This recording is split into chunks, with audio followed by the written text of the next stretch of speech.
We are live. Hi, this is William Ramsey. Welcome to William Ramsey Investigates. On today's show, I have a very special guest. Her name is Shannon Rowan. Last name is Rowan. And this is not the first time she's been on my show. We talked a couple times in the past about her other books. She wrote a book with a friend of mine from England. His name is John Hamer.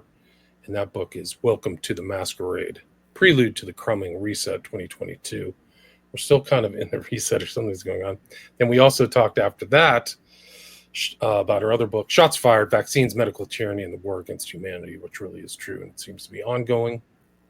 And then just came to my attention. She sent me an email and she has a new book, an extensively researched book. People check it out if you're watching this on Rockfin, Rumble, or X Twitter. You'll see the title and the cover, which is The Red Shoes, Our Devil's Dance with Technology and How We Can Stop It. So this isn't just a doom and gloom, but actual real solutions. She actually has a personal story about this, which she can tell. And I think it's becoming more commonly understood and commonly acknowledged by a lot of people. And it's been a real theme in my recent shows is pervasiveness of tech and all these tech magnates who I really detest almost all of them now, but all these guys at Palantir and all this stuff like being instituted against us, which was formerly instituted in Gaza, people, FYI, hint. So very concerning things. So this is a very timely book, and I'm delighted to have her back on the show. So Shannon Rowan, welcome back to the show. Thank you, William. Thanks for having me back. I'm excited to be here. Cool. So for people who may not have heard our earlier shows, I think I republished the Masquerade recently within the last few months. Maybe you can do an overview of your background, your experience with Wi-Fi and all, the cell phones and things, what led you to make changes in your life, and then what led up to all the research that you done with this book. Yeah, sure. I can do a little quick background. There was actually one other book we may not have done an interview about called Wi-Fi Refugee, Plight of the Modern Day Canary, which I wrote coinciding with my work with John Hamer, and they kind of came out one after the other, so around the same time in 2022. But basically, as the title implies, I came up with this idea of being I call it a Wi-Fi refugee. And then I found out after I came up with that title, there's actually a mini documentary called Wi-Fi Refugees, the British one around this, well, a little before that. But basically, it was 2014. I was living in Washington, D.C., and I started reacting to my tech, all my so-called smart tech, really in a really dramatic way. So, no small issue here with when you start having migraines chronically and body pains and brain fog and heart palpitations and arrhythmia and chest pains and night sweat and insomnia. Sound familiar? If it sounds familiar, yeah. A lot of people are having these symptoms and they don't link it to their tech use because they're not informed. We are not, like a lot of these things going on, we don't have informed consent with our use of these technologies or with medicine. So this is well known, well documented in the scientific literature that EMFs, meaning electromagnetic fields, and I mean man-made, artificial ones, conversely to natural fields, which we are well adapted to and are supportive of biological life. And what I'm kind of start seeing is a theme of like these unnatural frequencies that are becoming more and more pervasive in our world are sort of more supportive of non-biological, so-called life forms, like synbio, they're saying, like synthetic biology. So like, machines, computers, robots, love it. But humans, animals, insects, not so much, plants, not so much. So I found out I wasn't alone in my plight. And the problem, of course, when you realize is that you're reacting so severely to something that's becoming ubiquitous in our society and everywhere, not just cities. You just have fewer places to go. It's encroaching upon, wilderness areas. All with these ideas, often with the excuse to, a kind of surveillance that's supposed to be good for nature, like we'll monitor nature to see what's wrong so we could fix it kind of idea, with more technology, which requires mining and massive exploitation of resources in our environment, to save it. So there's all these paradoxes and hypocritical stances. So I delved into all this stuff, research, because I was so personally affected, and met John Hamer, during that after I'd moved to Arizona. I moved several times with my part. Like most people dealing with this, we end up moving a lot because one place is safe for a while and not so much anymore when the smart grid comes in and the cell towers come in and more power lines. And so, yeah, I mean, if you're wondering why, we hear the climate change, kind of excuse made about why the insects have disappeared, why the amphibians have disappeared, all these other life forms disappearing very drastically and dramatically. But the major, even if we want to talk about climate, which is another book in the making, is the whole, what I call greenwashing agenda. So I have a chapter in this book, The Red Shoes, called Operation Greenwash, which is going to be its own book. I already have a lot of research there, and I actually cut that chapter like in half because I'd been writing so much, and I said, okay, I'm just going to put this aside for the book. So that'll be out probably in the next year or two. And because it all ties together, because we, I don't know. I mean, I have a lot to say about this, so maybe stop me. No, I like it. Keep going. Okay. I'm thinking when you're talking, Yeah. like you moved, I actually went off grid for the first time since COVID. Like no phone, no cell phone, no Wi-Fi. And I found myself, my body seemed to either ground to something, but it seemed like I decompressed, like there were lack of irritants and I slept better. And that's what I'm thinking about, like when because I know that you're in a kind of far more rural area now. And I encourage people to do that. You finish your book with this term rewilding, which I really like.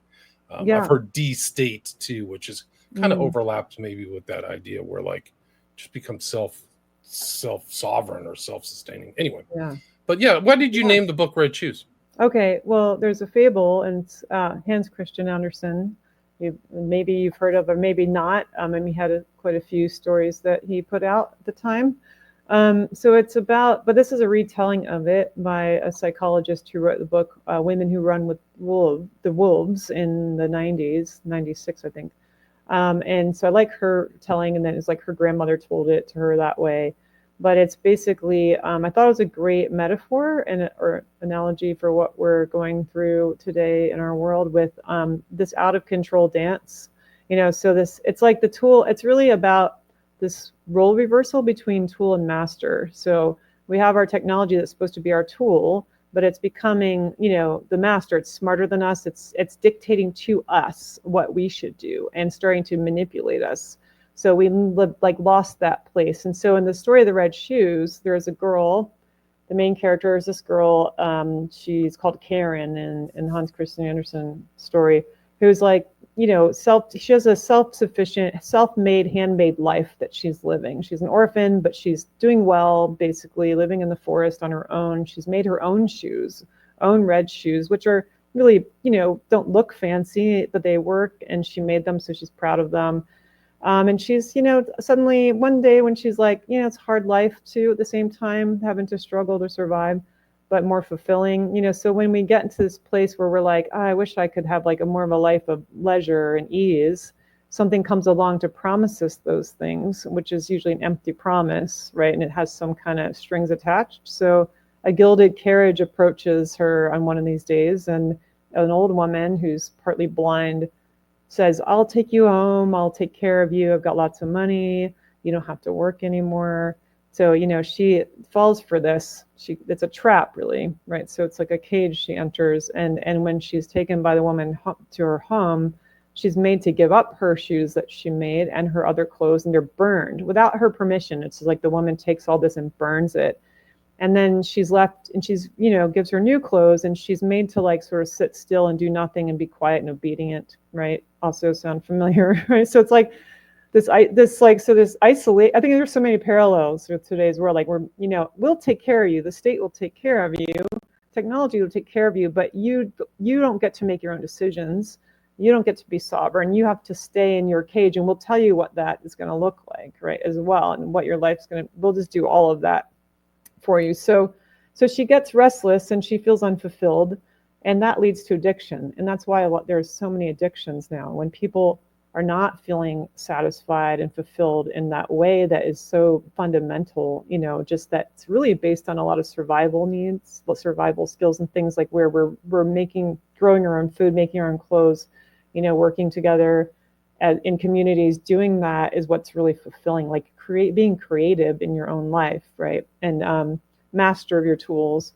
So she ends up goes to the shoemaker to get new shoes, and she sees a pair of red shoes, and the shoemaker sort of like, he kind of like winks at her too, like, oh, she really sees these glittering red shoes, and she's like, really wants them, right? He's like helping her. And so she has these enablers throughout the story who give her the shoes, who then, there's a man who like curses them, basically, says they're going to dance. You want to dance while she's wearing them.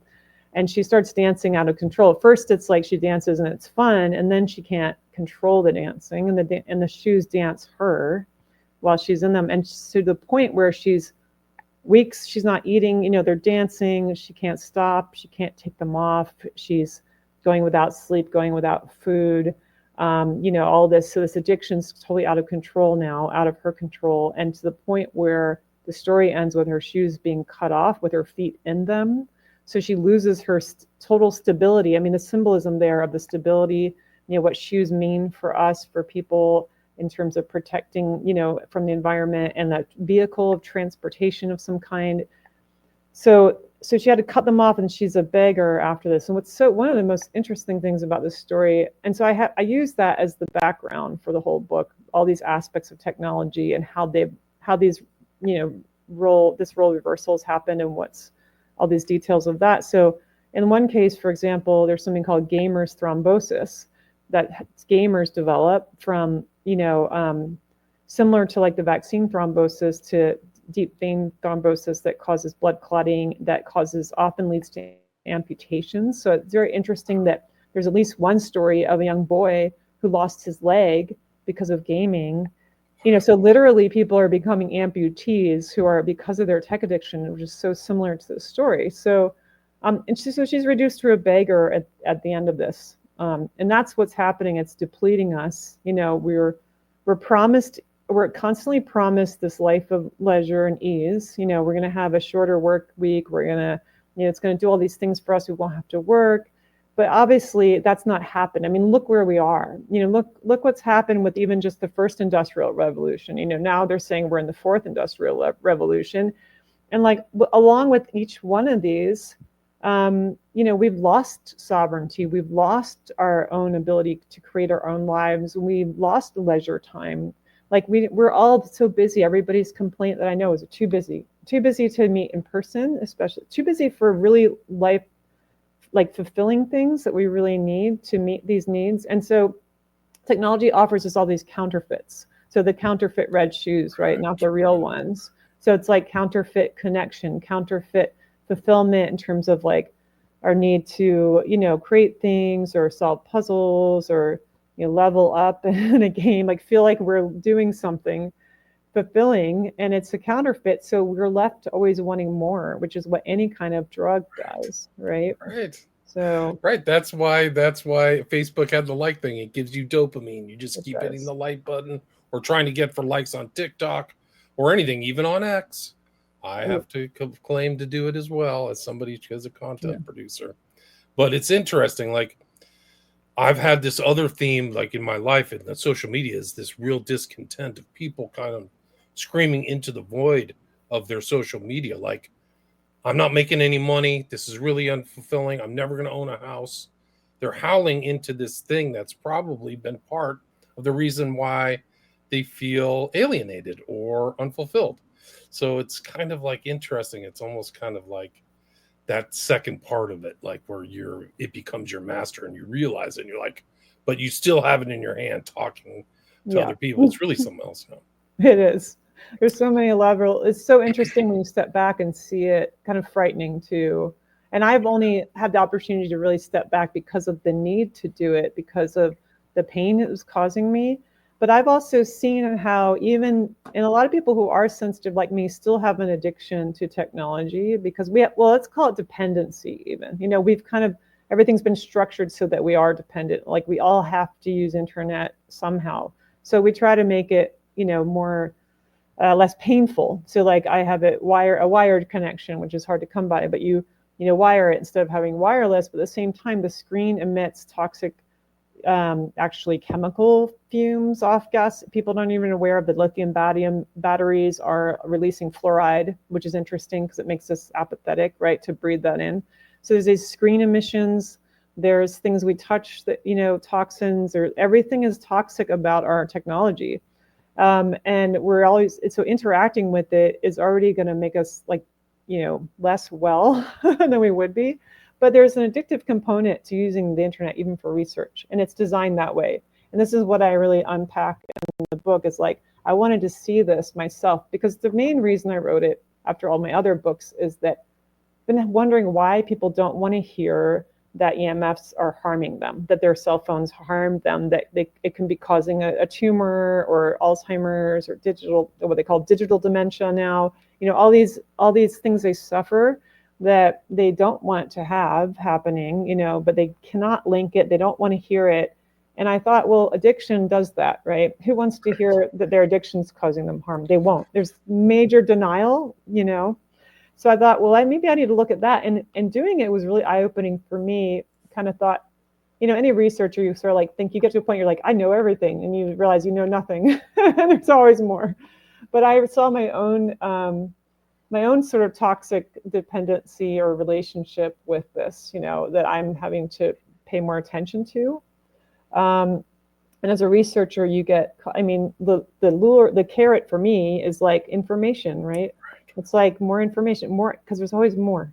There's always something else. It's fascinating. It's great. We want to learn things, and it's like novelty becomes the thing you're addicted to, though, like a new thing, a new idea, and so we have to watch out for that, because then anything by comparison that's our daily life that's the same thing becomes more boring and hard to deal with. And there's this hyper stimulation that's happening. So when you're opening tab after tab and you're scrolling and you're clicking around, it's doing something to your brain that then makes it really uncomfortable to transition back to like doing the dishes and washing your clothes or cleaning up after yourself. And actually that change of pace is really hard to adjust to.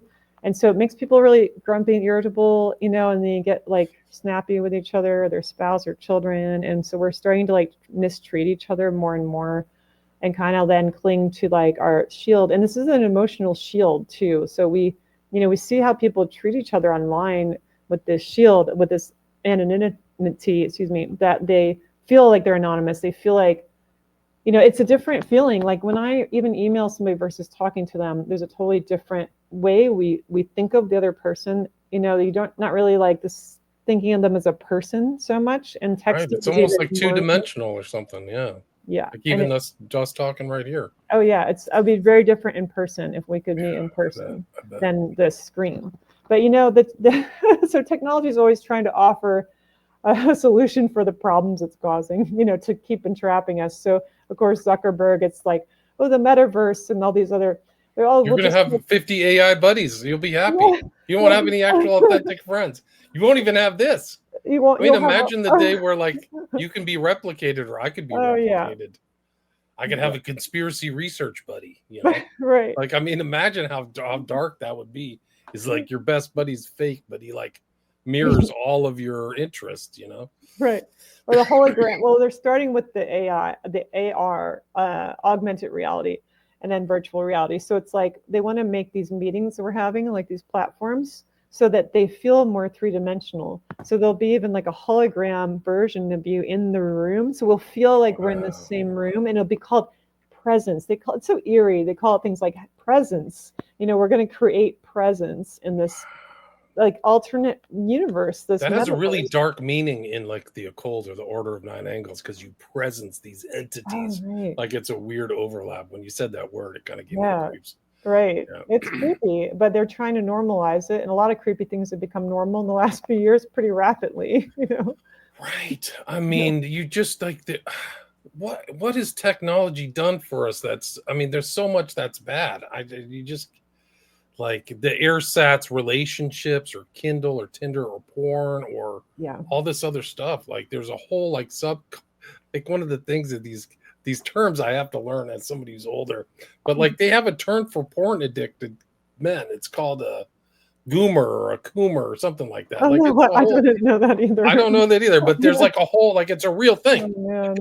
They're like an incel. It's like a different. It's like they've foregone human connection. Yeah. They just Well, yeah.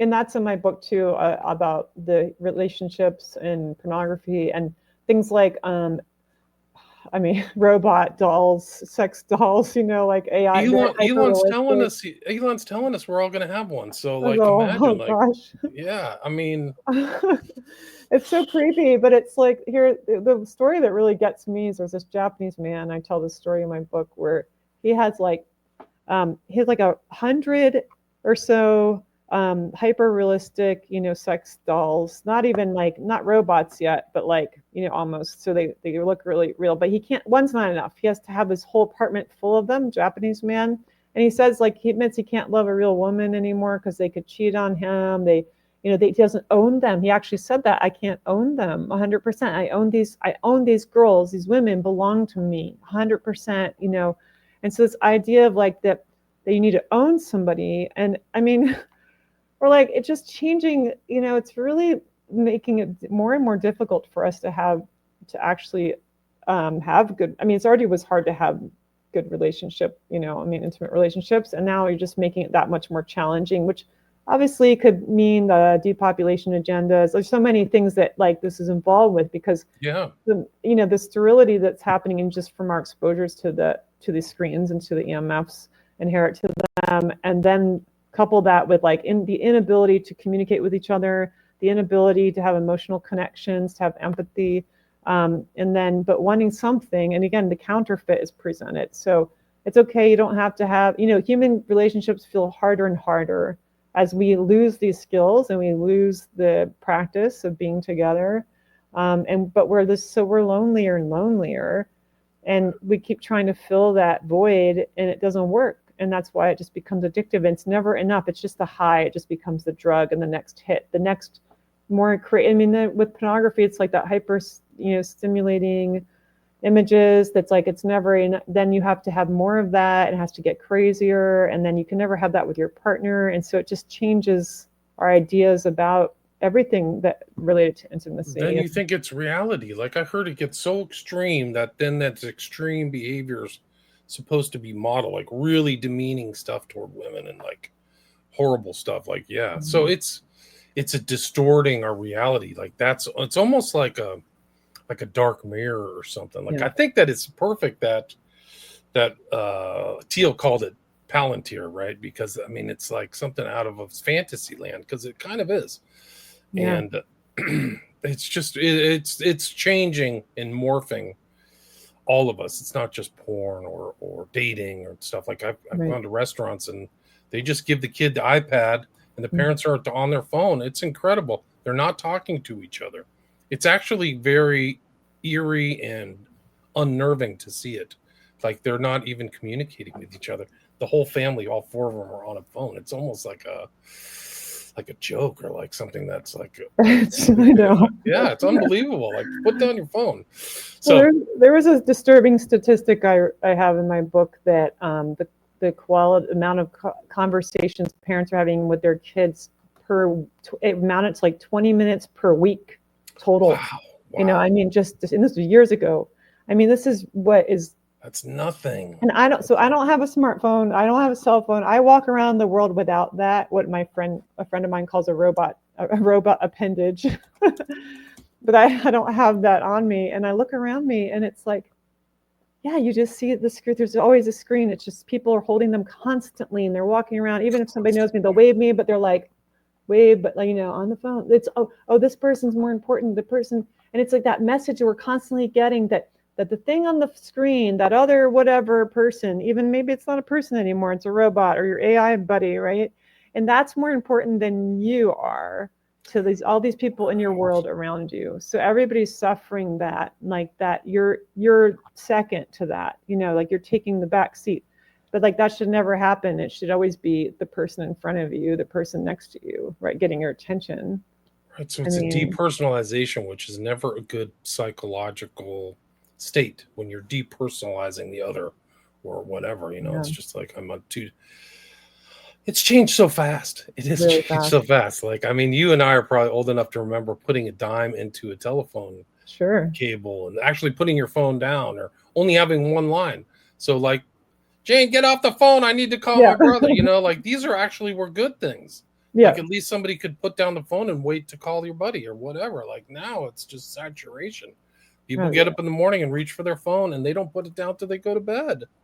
They sleep with it under the pillow. They sleep with Yeah. it next to the pillow. They let the prompts wake them up at night. I mean, I had people confessing to me 10 years ago that, they'd say, "Oh, I have insomnia," but like, "Oh yeah," and then they say, "Yeah, I do have my phone in my bed, and I do like, and sometimes I hear the prompt, and I get up and I get on Facebook in the middle of the night because I got a prompt for a like or whatever, Right. comment." And I'm like, that's crazy. And it's It like, got not you. only are the EMFs from the phones disturbing your sleep, and this is like physically proven, you also have that other psychological thing going on with this, like the FOMO, fear of missing out. And so I heard this term JOMO, which is joy of missing out, which I practice every day. And it's It's good. wonderful. It's wonderful to miss out on the total insanity, toxic everything of the internet and social media. If you It's can miss almost out it's on like a that, Buddha it's like a Buddhist state or something. It's like a elevated state to be in Jomo yeah, because you're just like, who cares? Like there's more yeah. important things. I'm just gonna sit and meditate and breathe and Just or to be in be I have a garden and it's so therapeutic. Every year I add plants to it and I commune with the plants and commune with nature. And the simple things are so joyful. It's joyful. We're supposed to feel that. We're supposed to look around and go, oh, there's another butterfly, and like, and you see the changes and you watch the seasons change and you see the life around you, and that is company. That's company, and that's solace. You don't even We should, have good relationships with people too, but even if you can't have that, don't go to a robot or a screen. Go in nature. It's all there for you, or it was. I mean, it's disappearing quickly because the technology has to be developed, right? So it has to be. They have to raise forests to mine the minerals to to create the tech, empower the tech, and it's like because it's so important somehow. It suddenly became so important, more important than having clean water and clean air and be able to walk in a forest and listen to frogs by a pond, more important. I don't know. We have People are convinced we need it. It's, you know, like what's happening now is necessary. Like the way we're doing right. everything, it And isn't. It just right. And a isn't. lot of these tech guys are sales guys too. Elon Musk is a great salesman. So he sells you all that tech, all this promise and all the Yeah. usage and all the benefits.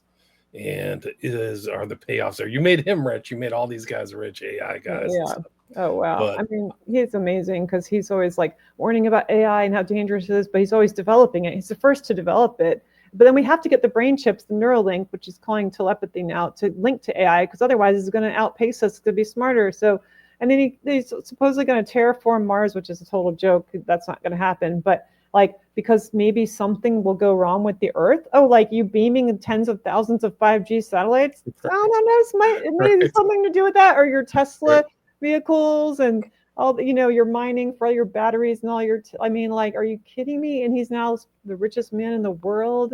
And I mean, it's just the people who have power, who have the wealth and power, are the tech overlords. They are Yeah. developing this stuff. They're pushing on us. We didn't ask for it. Did we ask for this? Did we Good point. say, what we really want? Would be really awesome is if I had this thing that constantly surveilled me and constantly beeped at me all the time, and I was on call all the time. They could interrupt me on the toilet and whatever all the time, and I could stream in. I mean, like, we didn't think of that. I didn't think of that. People did not want cell phones when they came out. Everybody resisted. Everybody I knew was like, that's just annoying. Like, that is annoying to be people to call. I don't want people to be able to call me everywhere I go. That's obnoxious harassment. Nobody Right. wanted that. And so that resistance eroded with 9/11, because then it was like fear, the terrorists, you have to know where your loved ones are. And then suddenly everybody's accepting this. Like, you need it. You have to keep track of each other all the time. Right. And so that was the first kind of, and then it just became connecting to the internet with it, and then all the addictions, all the traps that we all are, because it's individually tailored now. It's individually digital soma for the masses. It's like your soma dose, whatever it is that's why it's always learning us. It wants the data. It's Right. constantly learning us because it's so that you will have your own trap with it, right? Your own dependency. X does it to me. If I click on certain things, all of a sudden my feed's showing all these other ones or Yeah. something like that on that same theme. And so it's just like, whoa, this is like adjusting to whatever I'm clicking on or watching or whatever. It's not, Yeah. it's a little unnerving and eerie, but Soma's a reference to Brave New World. Oh, So it's sorry. like, Yeah. no, I've done shows on I Brave New. should say We're, that. I should we're tell people. there. We're Yeah, there. we're Huxley there. was a kind of a prophet in not a good way.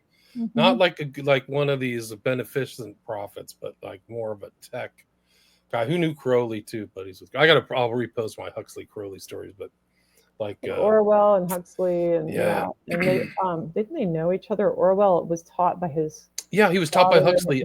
uncle, or something. Yeah, One of no, the I think Huxleys. Huxley Yeah. was Eric Blair's teacher at a certain point, either his Mm. tutor or teacher at Eton. Almost Mm. positive about it. So not surprising. Not Yeah. surprising. Well, you know who else? Ray Bradbury. I actually quote some of his from Fahrenheit 451. So that's an interesting book to reread from today's perspective. He talks about the TV parlor, if you'll remember that, where it's like the room is just all screens and it's like always on, right? So it's like the whole room almost surrounds like three walls, I think, out of the four. And his wife's really addicted to it, and they don't talk anymore to each other. And he wrote this like in the 50s or something, you know, or maybe later, but they don't talk to each other and they have the screens on. And the show that's always on, it's like kind of like a reality TV type, is called The Family. Wow. Yeah. And so the family, so she freaks out when so in that book, the firemen burn books. They don't put out fires; they start fires. They're there to burn books. That's what the firemen do. Burn your house down if you have books in it too. But it's like that's his job. This guy, what's his name? Like Guy, I think his name's Guy. 1953, by the way, that was it. 1953. 53. Okay. So the main character is Montague. Guy Montague, I think. His Guy wife. Montag, yeah. Yeah, his wife Mildred. And he meets this family and people who read and talk, and he's like, there's a girl out walking. Nobody walks on the street just walking right anymore. They're all like with their tech right inside with the parlor TV parlor, whatever. And so he meets her and opens up his whole world because it's so different, and it's really in this way that's like hit a nerve where it's like, oh, I missed this. We used to have this. Like, you forgot. He used to talk to his wife, and what happened?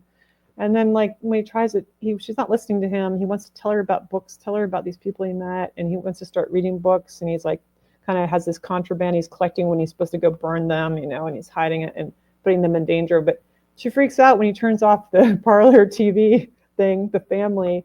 She's like, wait, the family, no, it's off, right? And like, she doesn't want to talk to him. She wants the family on.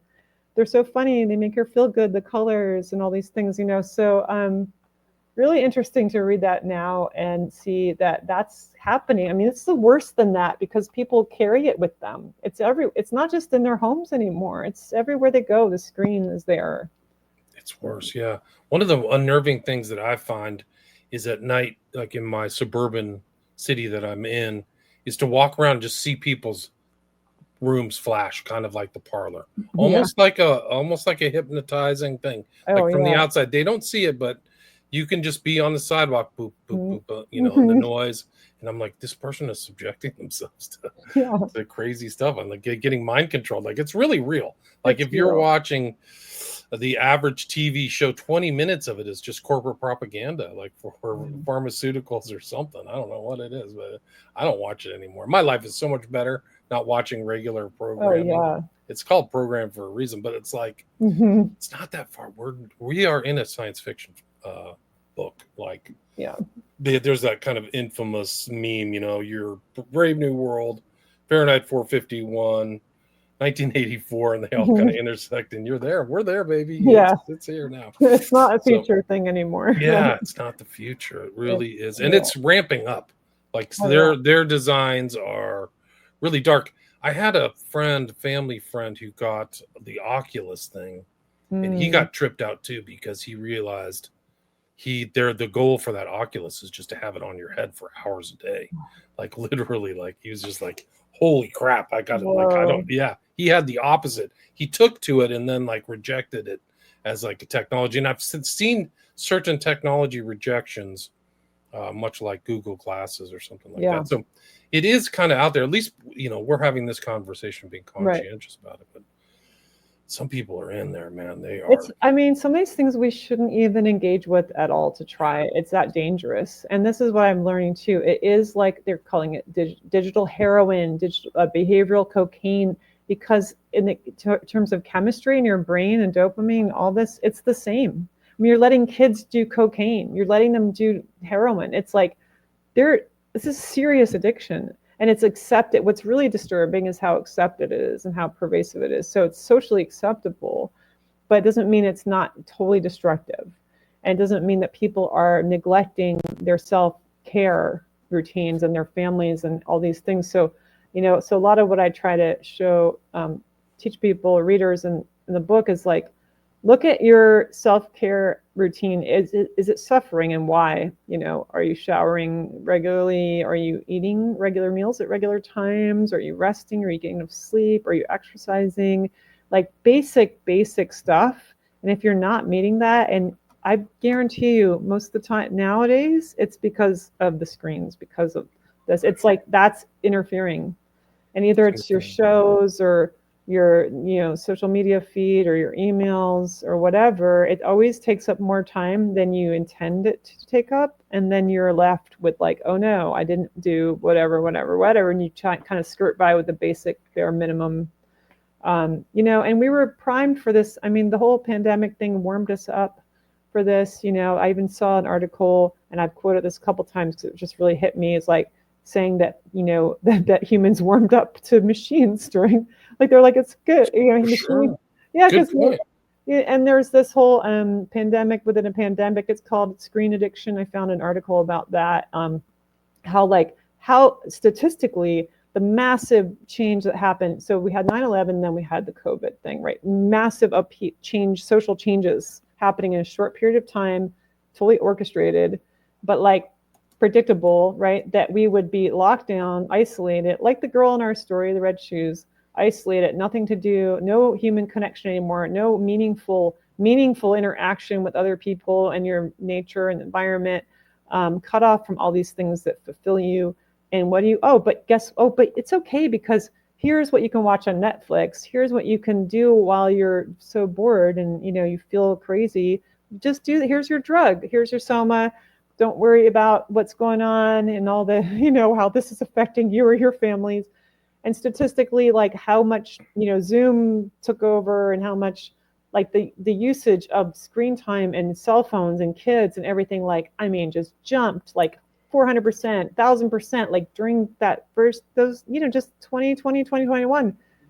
And then that normalized, like you were saying before, the levels of like the craziness becomes like the new normal. So then, I'm like, we're the radicals then. Then it's like radical behavior to not meet up with that, do the same thing everybody else is doing, right? So you're the extreme, like you become an extremist. Like, I'm an extreme Luddite now or something, because I'm not going along with this. But Mentioned Luddite in my last yeah, interview. Like, that was the response to the first industrial revolution. right, Those were right. people who were against the mills, the The what do you machine, call it? Sewing mills, or yeah. of the first industrial They were revolution. called machine breakers in England, because it was the weavers and the knitters and their jobs. It was like very, basically, it's not like, okay, so it's come to mean people who just seem to fear technology for the sake of it. They're superstitious or something. It's ridiculous. That's not why. Like, there was an uprising because their livelihoods and their lives were at stake. Like, their means of supporting themselves, their families, and they could see that their way of life and their culture completely destroyed by this, right? Yeah. So this is another time where we should be Luddites and should be protesting. We should be looking at what's happening, making conscious decisions, not just letting it displace us out of our jobs, displace us out of our cultures, out of our connections with each other, away from the land, and like into more machine existence, screen mediated everything, because that's what's next. It's like, well, now that, because then they use the climate thing as an excuse, even though, I mean, my stance is that our world there is an ecological crisis happening, whatever you want to label it, but it's not the way it's presented to us that it's happening. In fact, all the solutions to it are just more destruction, which can have climate effects. When you're deforesting the world, you will have climate effects that can be devastating. So I don't think it's like has to do with CO2, or at least definitely not exclusively. And I can, that's what I'm hoping to prove in my research. But yeah, it's just like there's so many other emissions that are harmful and toxic that are coming from the technologies that are supposed to reduce CO2. And anyway, and that whole other top discussion, but it's related because the excuse is that in AI, so AI is like the thing right now that's really looming, right? Because AI is everywhere all of a sudden. Just when I'm finishing this book, it's like everything I go to online is like, use AI for this, use it for that. It can be your companion, your business partner. It's called all these things. Digital assistant. They're trying to sell me on getting an assistant. Yeah. Right. So like your new best friend or whatever. And it's like, but what people don't realize is the environmental cost of AI is massive. I mean, massive. So you've got, when you're using something that needs so much more power, because it does, just to have a few prompts with AI, it's like so much more water used because there's data centers. People, I mean, it's not a cloud, it's machines and fields that used to be trees or meadows. And now it's fields of servers and buildings that need power.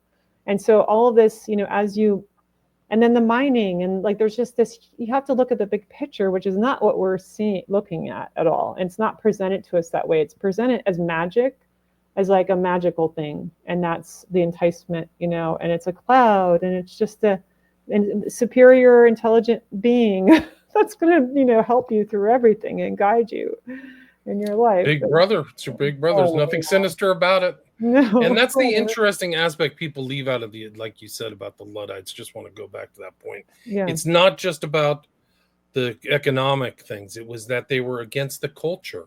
And it brings to mind that one famous statement from Blake about the satanic mills of England. Like, so, and this is like a real Luddite. He lived the most simple life, but you see the creative outlook of William Blake was just like world changing, like Van Gogh or something like enormous. Yeah. But like he saw even at that time. So I think that we're just at another step beyond there of this fourth industrial revolution, like you said, of words like, what's your choice? Do you want to be Borg? Do you want to be, I mean, how much of an avatar are we? Like we think outside of ourselves, that's the avatar. What if we're just the avatars for these tech gods or this technology? Yeah. Like, why is this really, how much of a benefit is it? Like I mean, that's the thing. Let's like make a list. What are you really getting from this? And what's the future?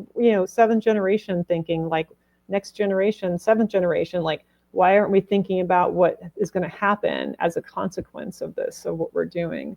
So again, not making conscious choices and not looking at like the connections and not stepping back, but just going along the ride. We're stuck in the shoes. They're just dancing us wherever, And note there is a kind of a sinister correlation between the red shoes and kind of our culture too. Like it shows up in weird places, the Podesta brothers and all these other people, right? Yeah, there's a chapter on that. It's a little dark, but there is that connection. And it's funny, I wasn't even looking at that when I started the book. I just kind of came up and like, oh, the red shoes also is this, So yeah. Doesn't the witch wear the red shoes in was it Wizard of Oz? Well, actually, no, Dorothy wears Dorothy has the red shoes. But in her case, it's a little different. Well, they are kind of like, first, it's like she's stuck in Oz, and there's the wizard behind the curtain who's actually the wizardry is technology. Like he's creating this illusion and this trap for people in Oz by using technology, right? But she's far from home. She's lost. She wants to go home, and it's not until she regains control of the red shoes and she's able to dictate that to them to go home and realizes she has that power. And she first exposes the man behind the curtain, because at first she wanted the man behind the curtain to fix it for her. She wanted technology to fix everything for her. Same with the Tin Man, right? A metallic thing without a heart. There's somebody without a brain. Yeah. No, the lion doesn't have the heart. The metal one doesn't have a brain. There's the heart and the brain and courage, and And so they're missing these really fundamental things, and they all want technology to fix it for them. And they're all seeking that, and they go on this pilgrimage basically to get this. And They're then when off to see the wizard, the right, wonderful Wizard of the Oz. wonderful wizard. And then when they find out he's just this man who's been manipulating them, and they're really angry, and then they realize they have it within themselves to have that, to empower themselves. They don't need him. So then the red shoes become a vehicle for her liberation, and she goes home again with them. Gotcha. So what's your take on the satanic use of red shoes? Well, yeah. Well, so there's a couple things I learned. Well, supposedly Satanists wear them in rituals to hide the blood, right, from their rituals. Interestingly, the Pope has red shoes, which also they even state like openly, the kind of official word on that, why he wears the red shoes is because it's symbolic of like Christ's blood and sacrifice. It's symbolic of sacrifice. So it is related to blood. Who else I learned wore red shoes? I didn't include it in the book, and now I've just forgotten what it was. Another prominent figure. King Louis, what was it, 14th, the one that he with the mirrors, the vain one, I think. In his court, you had to wear the like one in the ones under his favor had the red heels on. They wore red heels. Nobody else was allowed to, right? So I learned that just more recently. But the one who said, "I am the state." Oh yeah, I think so. Maybe the king. Yeah. And I have So the mirror kind of thing. I have a chapter called the Digital Hall of Mirrors, which is interesting about narcissists and that story, and then how this narcissism has in this like self-obsession with selfies, like people dying because of selfies, taking selfies and everything. But back to the red shoes.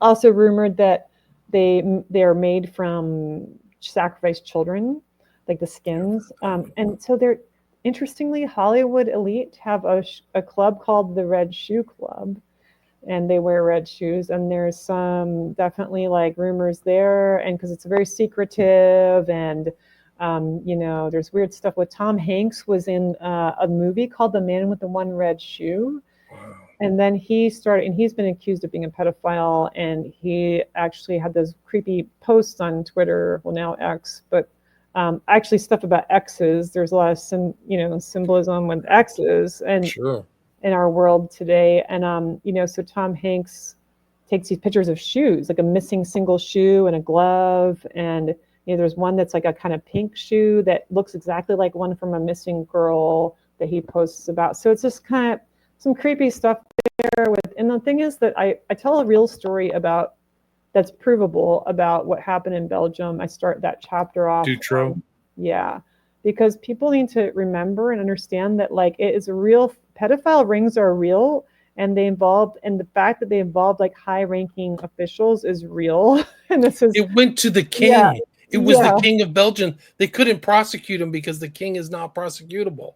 And they had the list of like all the guys. It was all landed aristocracy. Yeah. Trafficking. So it was endemic in their society and culture. And that's the seat of the EU, right? Yes, right. In Brussels, right. Yeah. And so but like abducting children, trafficking them as sex slave, torturing them and killing them. Like people that just keep doing this and get away with it. So, and one of the things that was disturbing statistically is that the rate of the missing children, and abused children and sexual, child sexual abuse material is just so high. And thanks to the internet, one of the great things about the internet is connecting all these pedophiles and helping them network, but also creating more of a desire for that, of like grooming pedophiles, grooming kids to be abducted by them. Yeah. Oh, right. So it's like because kids online are contacted easily by these people, sick people, who often are victims themselves earlier on. There is that like grooming kind of like tradition that then you get stuck in that, kind of victim cycles. But that happened in the Franklin scandal in Omaha, Nebraska, where the abused kids would then find other, because that happened in Epstein, actually. Epstein was the same thing. Some Mm. of the abused girls would then go Yeah. find other kids. Yeah, and disturbingly young, there's younger, like teens are molesting children now because of like pornography, because of coming across this material and it's so accessible to them. I mean, kids are being sexualized really young, so they're being groomed. And again, like, and I see that in the Red Shoes too. In that story, there's these men who are grooming this young girl, to be a victim. That's definitely like in that, I think, as a more. There's a really creepy picture of Bill Maher wearing almost like Yes. some. Have you seen that? You've probably It's seen in it, but my he's got book, red shoes. actually. Oh, okay. He's wearing a Well, wizard costume and yeah, red shoes. Yeah. almost like Jimmy Savile or something. Like Yeah. I'm waiting for the Jimmy Savile red shoe picture. Right. What chapter is that? Let me see if I can bring it It's the up. Red Shoe chapter, Red Shoe Oh, there it is. Club Yeah. chapter. It's in black and white. I mean, you have the PDF, so it would be in Okay. red there. But I mean, of course, I had to print it in black and white. But if you can get a PDF from me, then you'll see the red. Yeah, no, Yeah. I mean, I'll try to put that up in the show notes or something like that. Okay. Like Bill Maher is like right there in the middle of it. Like, well, and his whole because what I learned about Bill Maher is his what is it, Kid Love Productions, right? and it's like, called, and then he has one of the movies called Pizza Man, and he plays. So there's that whole pizza meaning, it means like having sex with children or something, and pizza is like one of code. the pedo codes. Yeah, there's a known pedo code.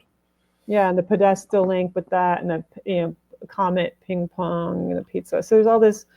So I just kind of do a cursory kind of linking that in that. I mean, because you could go really in depth, but I didn't go totally in depth on that, but just to kind of show that there are these connections.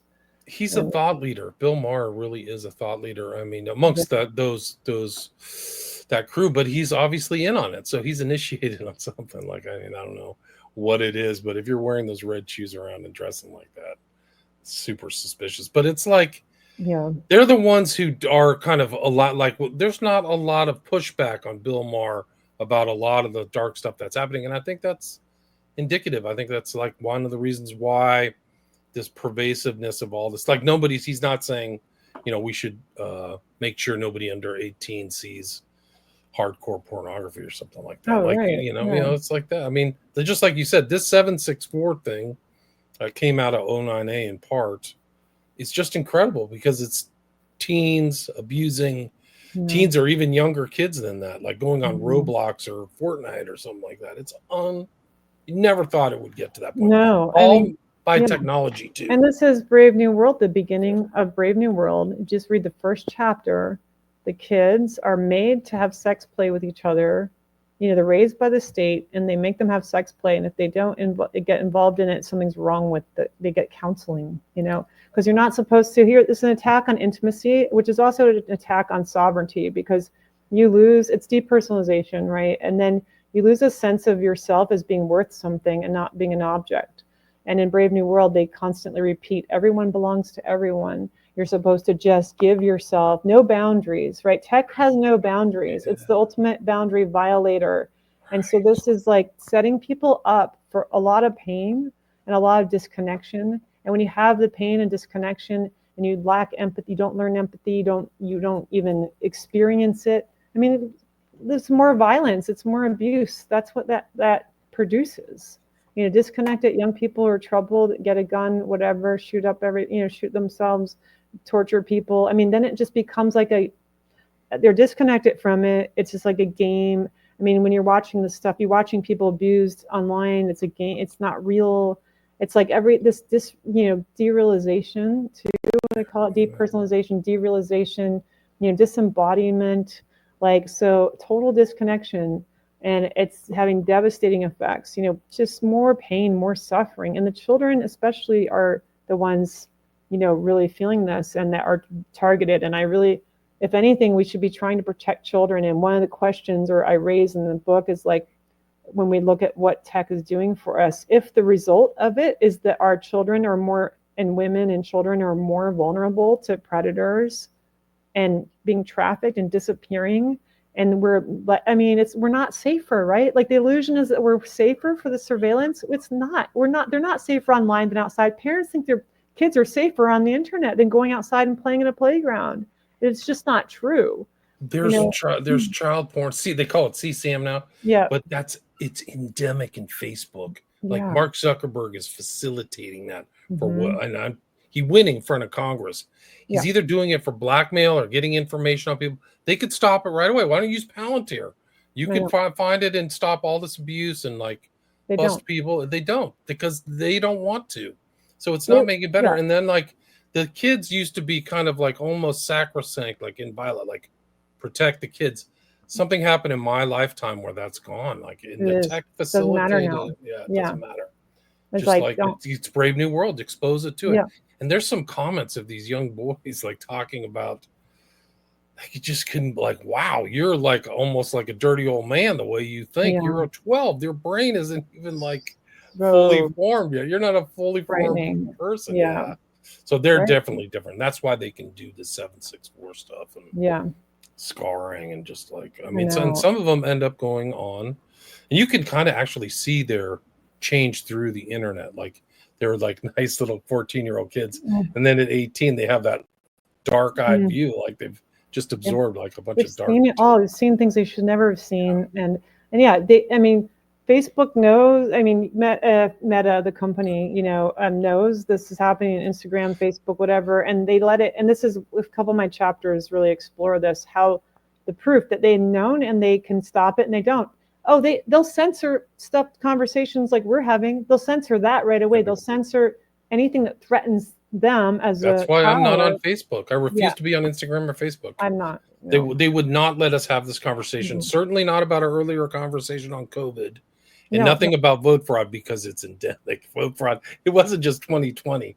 It's that the whole country is just totally manipulated through vote fraud. I mean, Trump got scammed in 2020, but like they're all doing it. So is the right. Mhm. So, Yeah. and the people up top know it. They have better information than the rest of us. Oh yeah. Yeah, it's a crazy, like it's changed. So I mean, I remember VCR, like you could turn it off, like Yeah. that tech or the Walkman, like that was an advanced tech. So we've gone through iterations where like my phone, like I want some company to come up with a phone that will only do like 3 or 4 things. Maybe I got to get a flip phone. Because I mean, landlines, they're taking them away right and left. People can't get landlines. Just landlines, right. Let's have a phone be a phone. And there's so much to be said about the analog world, like things that last. I mean, everybody's talking about sustainability, but what's sustainable about disposable electronics that impoverish nations and nations of people and make them sick and pollute their rivers? And what about a phone? I can't get a landline where I live, but even people in town can't get them anymore. But I just want a landline with one of those clunky phones that you could use as a murder weapon, whatever, and it would still work. It's like really heavy. What happened to just technology? Right. What happened to technology that just lasted anyway? Like some people are using old refrigerators from the 50s that still work. Right. And it's just like you're planning to throw your fridge out in 5 years, your car out in 10. But somebody's driving like a 500,000 mile Toyota Datsun, Yeah. I mean, this is so like what happened is that, industrialists realized that if we make things that last, they don't make money.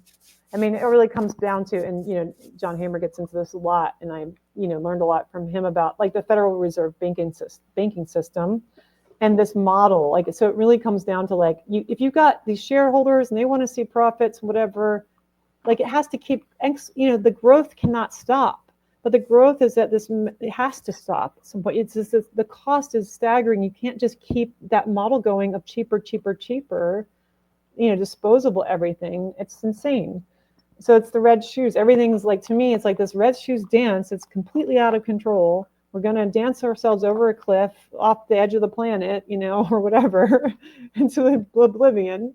It's a perfect metaphor. Yeah. But I mean, you can't it's not sustainable. The words they use, the way they manipulate our language, and, can hit the hypnotism with that, like just, okay, go back to sleep. It's just, we got this, we got this, even saying that, we got this. You do you, we got this. Here's more Soma. Yeah. One of the things that comes to mind, interestingly, is Cormac McCarthy's Blood Meridian. It ends with a really creepy sequence, but the judge, who's like the real sinister figure. He just loves to dance at these dance halls, and that's what he does. And he's been Yeah. killing. I don't want to get rid of the whole story, but Right. it comes to mind too of like this, like you're on some dance and you can't stop. Like, yeah, wow, yeah. Oh, and another show I did that just reminded me, the host that David Bowie sings about the red shoes. That's dance song. I didn't, I Put didn't on even your know you red put shoes on and your red, dance the yeah, blues. yeah. Put on your red shoes and dance. Right. He was very knowledgeable. He was Right. a ceremonial magician. People don't know that. Black Star's super deep, has a smiley face Mm, right there at the very beginning, but like mm, the imagery and concepts that he had were at the very highest level. Like you want to call it Illuminati or whatever, right. but he was definitely at the very top. Like Mm, he had an outside, like he knew Crowley, had a song mhm. like put on Crowley's uniform of imagery, like these kind of things. I think it's Yeah. Station to Station is about the Kabbalah. So when he says red shoes, like they like to do that stuff. They like to put inside information Yeah. that's occulted to the public. The public doesn't understand or isn't initiated, or Hmm. but they are like he knew a lot. Like I Yeah. could do another show on Bowie. Oh yeah. I mean, yeah. I mean, it's out just what he wore. The whole kind of, yeah. He had so there was it's in my So, book Children of the Beast. There was a demon possession mm, that he experienced in his pool in mm, Hollywood, and then he left. He like ran out of Hollywood. Like he oh had my some kind gosh. of really crazy thing. He tried to exorcise some demon out of his pool Wow. in Hollywood. Yeah. Anyway, Shannon, we Yeah. are at the Yeah. hour mark. There's a Okay. lot to talk about. You have so much research in this. I feel like Yeah.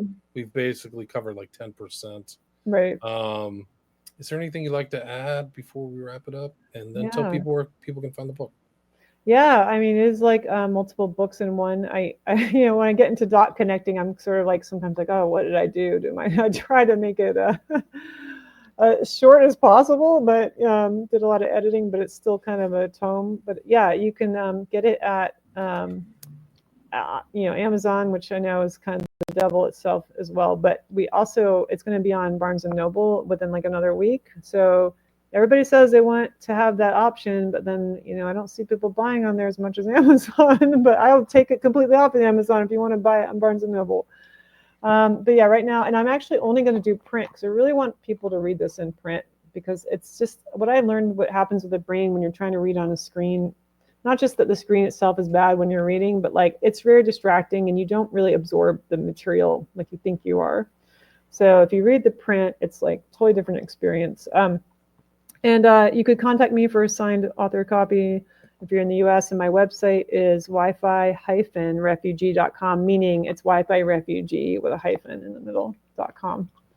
Right. So that's the kind of the place where they can reach you, not on social media. Not on social media, not even Substack, honestly. I'm allergic to all that stuff now. I can't deal with it. The whole track your social metrics and likes and retweet Substacking or whatever. I don't have time in my life. I want to get away from screens. I don't even like having a website to update.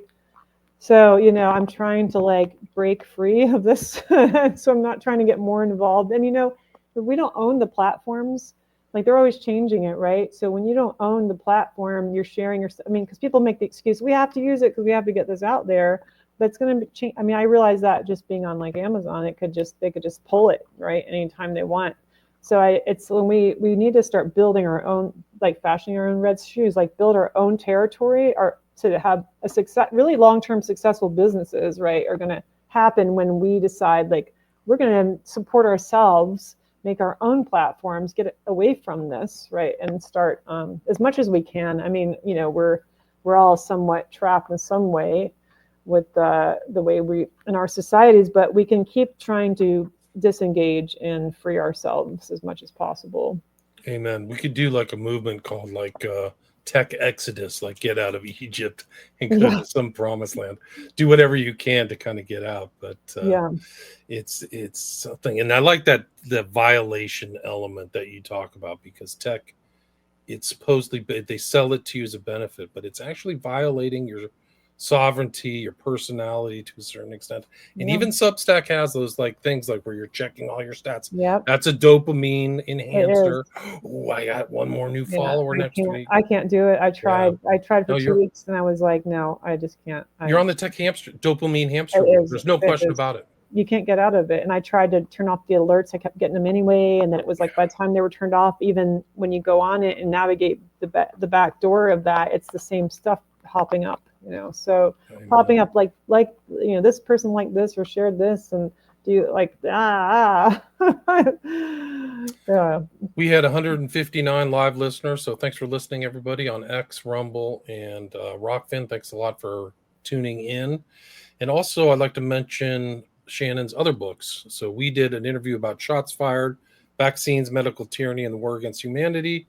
Also, Welcome to the Masquerade, Prelude to the Coming Reset. That's 2022 with John Hamer, who I've had other interviews with. So you can check my catalog if there's a search function. And then her other book that I forgot to mention at the intro is Wi-Fi Refugee, Plight of the Modern Day Canary. She also has illustrated fiction. The Goldfish of Brandywine Farm sounds like Lord of the Rings.